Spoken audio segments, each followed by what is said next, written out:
Assalamualaikum warahmatullahi wabarakatuh. Apa kabar anak-anak ibu yang soleh dan solehah kelas 12?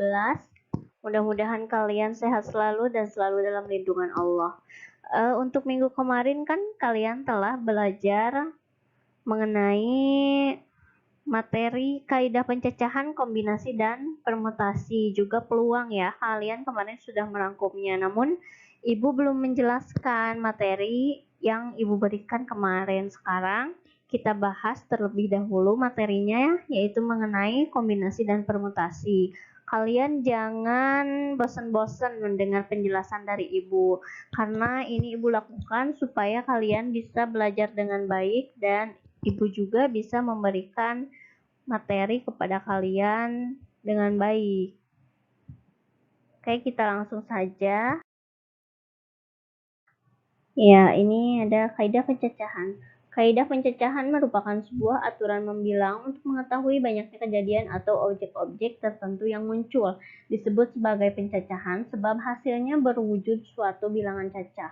Adapun beberapa metode pada kaidah pencacahan, di antara lain yaitu yang pertama ada metode aturan pengisian tempat atau filling slot. Yang kedua ada kombinasi, ketiga ada permutasi, dan keempat ada peluang. Sekarang kita akan membahas dulu mengenai metode pengisian tempat, kombinasi, dan permutasi. Sini ada contoh untuk menghitung dengan menggunakan metode aturan pengisian tempat. Misalnya, Gilang memiliki 3 kaos dengan warna putih, merah, biru, dan juga memiliki 2 celana panjang yang berwarna hitam dan coklat. Tentukan berapa kemungkinan Gilang akan menggunakan kaos dan juga celana panjang. Jadi ada berapa cara yang mungkin dipakai oleh Gilang untuk menggunakan kaos dan juga celana panjangnya. Nah, di sini kita akan menggunakan 3 cara untuk menghitungnya. Pertama dengan diagram pohon. Nah, untuk menghitung menggunakan diagram pohon, kita tulis dulu. Di sini ada kaos warna putih, merah, biru, dan celana panjang. Setiap kaos ini kita pasangkan dengan celana panjang hitam dan celana panjang coklat. Sehingga hasilnya ada 6 cara, yaitu kaos putih dengan celana panjang hitam, kaos putih dengan celana panjang coklat, lalu kaos merah dengan celana panjang hitam, dan kaos merah dengan celana panjang coklat. Lalu ini kaos biru bisa dipasangkan dengan celana panjang hitam, kaos biru juga bisa dipasangkan dengan celana panjang coklat. Sehingga di sini ada 6 cara.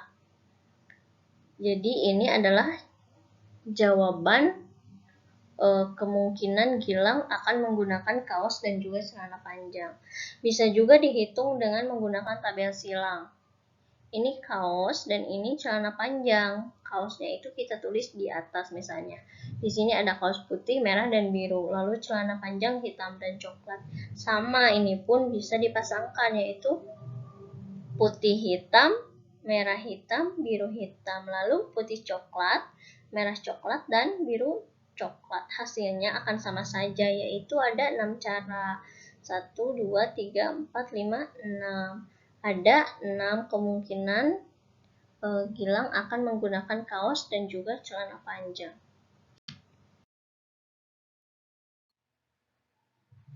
Masih dengan menggunakan metode aturan pengisian tempat, namun ini adalah cara yang ketiga, yaitu dengan himpunan pasangan berurut. Kita akan menyelesaikannya atau mencari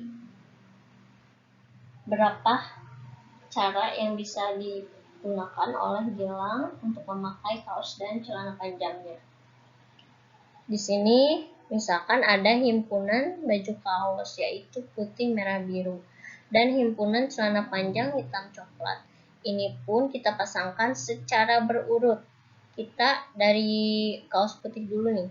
Putih, hitam, putih, coklat, lalu merah, hitam, merah, coklat, biru, hitam, biru, coklat. Nah, sehingga himpunannya, himpunan pasangan berurutnya seperti ini. Sekarang coba kita lihat. Ini ada 1, 2, 3, 4, 5, 6. Hasilnya tetap sama. Mau kalian pakai metode diagram pohon, mau bisa kalian pakai tabel, ataupun ini menggunakan pasangan berurut. Nah, dari ketiga cara di atas, bisa kita simpulkan bahwa banyaknya cara Gilang memakai kaos dan juga celana panjang ada sebanyak 6 cara, yaitu 3 dikali 2 sama dengan 6. Karena kaosnya ada 3, celana panjangnya ada 2, hasilnya 6.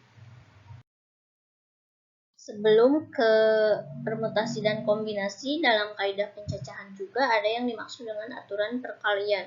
Apabila sebuah kejadian bisa berlangsung dalam n tahap yang saling berurutan, di mana tahap 1 bisa berlangsung dalam Q1 cara, tahap 2 bisa berlangsung dalam Q2 cara, dan tahap 3 dapat terjadi dalam Q3 cara, sampai dengan tahapan ke N. Maka kejadian tersebut bisa terjadi secara berurutan dalam Q1 dikali Q2 dikali Q3 sampai dengan dikali Qn dengan cara yang berbeda.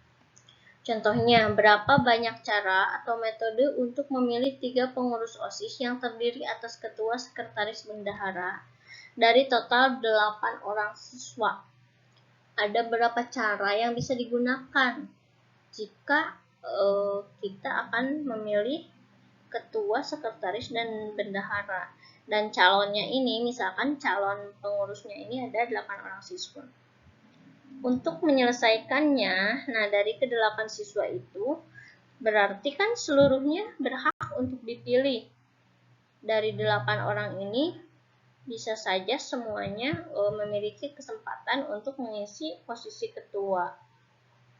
Nah, misalkan dalam tahap pertama ini ketua sudah terisi atau sudah didapatkan, sehingga dari 8 orang siswa itu 1 orangnya telah menjadi ketua, maka tinggal 7 yang akan berhak untuk dipilih menjadi sekretaris, sehingga terdapat 7 cara untuk mengisi posisi sekretaris.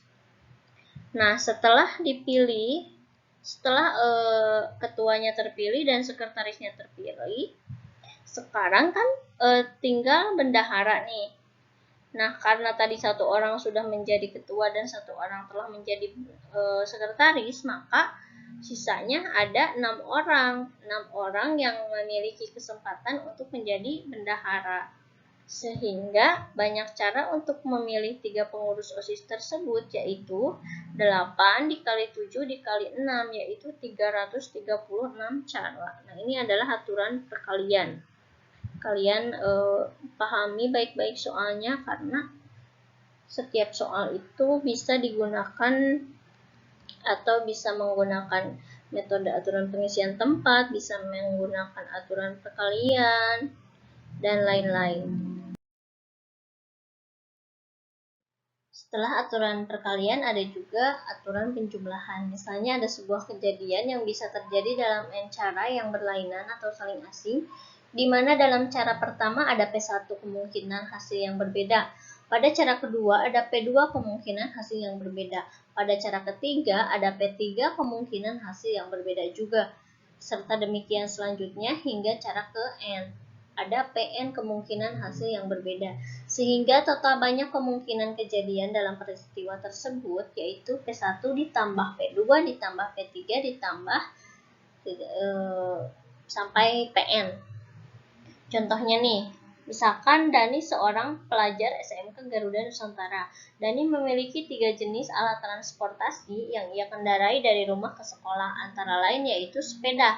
Sepedanya ini ada sepeda mini dan sepeda gunung, lalu sepeda motor. Sepeda motornya juga memiliki Yamaha, Honda, dan Suzuki. Selain itu ada juga mobil nih, mobil sedan, kijang, dan pick up. Pertanyaannya, berapa banyak cara Dani untuk berangkat dari rumah ke sekolah dengan menggunakan transportasi yang tadi disebutkan ini nih. Untuk menyelesaikannya, alat transportasi yang dipakai oleh Dani dari rumah ke sekolah hanyalah salah satu saja. Tidak mungkin kan Dani berangkat ke sekolah menggunakan transportasi yang berbeda secara bersamaan. Jadi tidak mungkin sekali, sehingga ini bisa dihitung dengan menggunakan aturan penjumlahan. Banyaknya cara Dani berangkat dari rumah ke sekolah merupakan banyak cara mengendarai sepeda, plus banyak cara mengendarai motor, plus banyak cara mengendarai mobil, sehingga 2 ditambah 3 ditambah 3 sama dengan 8 cara.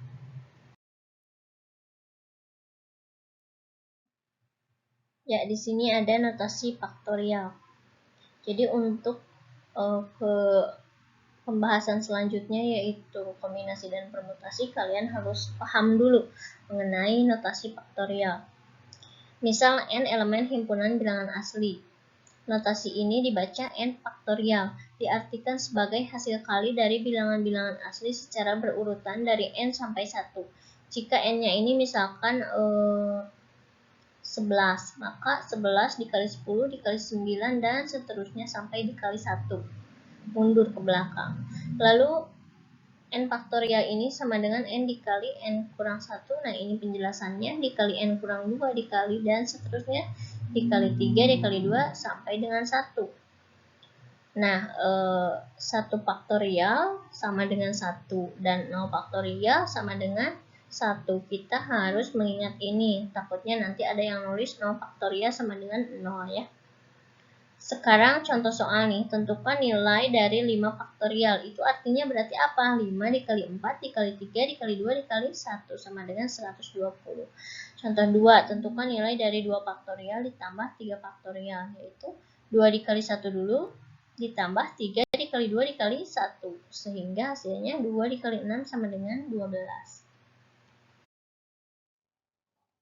Ya, kombinasi. Pengertian kombinasi adalah susunan unsur-unsur dengan tidak memperhatikan urutannya. Dari suatu himpunan dengan n unsur dapat disusun himpunan bagiannya dengan k kurang dari sama dengan n. Nah, rumus untuk kombinasi yaitu kombinasi k dari n sama dengan n faktorial per n dikurang k faktorial dikali k faktorial. Supaya lebih jelasnya kita langsung saja ke contoh. Ini ada contoh soal untuk kombinasi. Tentukanlah banyaknya cara untuk memilih 3 orang siswa sebagai petugas pengibar bendera hari Senin yang dipilih dari 20 orang siswa anggota Barata kelas 1. Nah, ini cara menghitungnya yaitu dengan cara kombinasi 3 dari 20. Jadi diambil 3 orang siswa dari 20 orang siswa, yaitu 20 faktorial per 20 dikurangi 3 faktorial dikali 3 faktorial, karena n-nya 20 dan k-nya 3. Lalu 20 faktorial per 17 faktorial dikali 3 faktorial sama dengan 20 dikali 19 dikali 18 dikali 17. Karena 17 di sini ada 17 di atas, di bawah juga ada 17, sehingga ini bisa dicoret. Jadi sampai sini saja, sampai dikali 18. Per 3 dikali 2 dikali 1. Sekarang 3 dikali 2 dikali 1 itu berapa? 6 kan isinya. Ini ada 18. 18 bisa dibagi 6?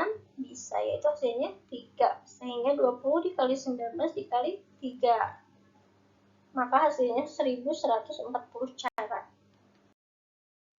Tadi kombinasi, sekarang ada permutasi. Permutasi R unsur dari N unsur yang tersedia ditulis permutasi R dari N atau ditulis seperti ini adalah banyak cara menyusun R unsur yang berbeda diambil dari sekumpulan N unsur yang tersedia.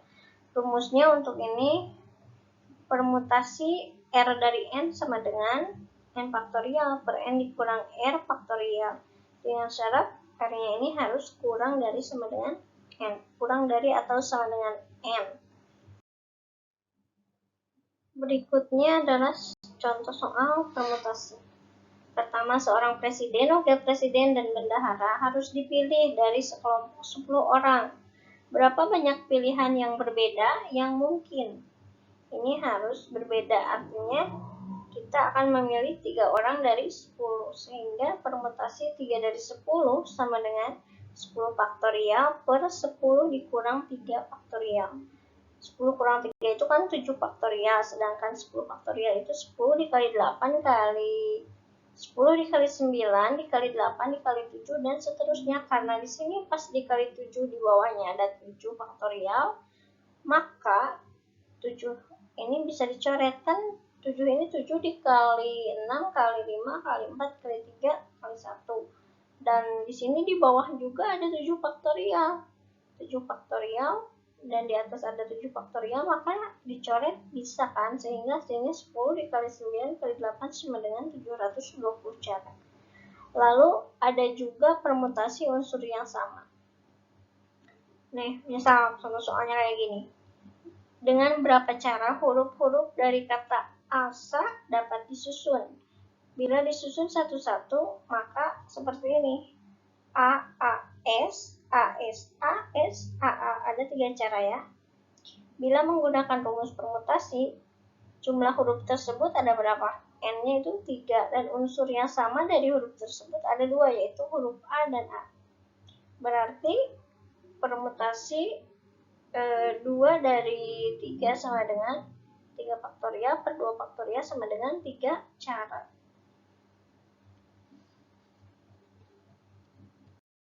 Nah, ini ada juga permutasi siklis. Permutasi siklis merupakan suatu permutasi melingkar, urutannya melingkar, atau sebuah cara atau metode yang digunakan untuk menentukan susunan unsur yang disusun secara siklis atau melingkar. Contohnya, ini rumusnya nih. Permutasi N siklis sama dengan N dikurang 1 faktorial. Dari 5 orang anggota keluarga akan segera duduk mengelilingi satu meja bundar. Banyaknya cara penyusunan yang bisa dibikin dari 5 orang tersebut adalah banyak orangnya sama dengan ada 5, sehingga permutasi siklis dari 5 sama dengan 5 dikurang 1 sama dengan 4 faktorial sama dengan 4 dikali 3 dikali 2 dikali 1. Hasilnya 24 cara.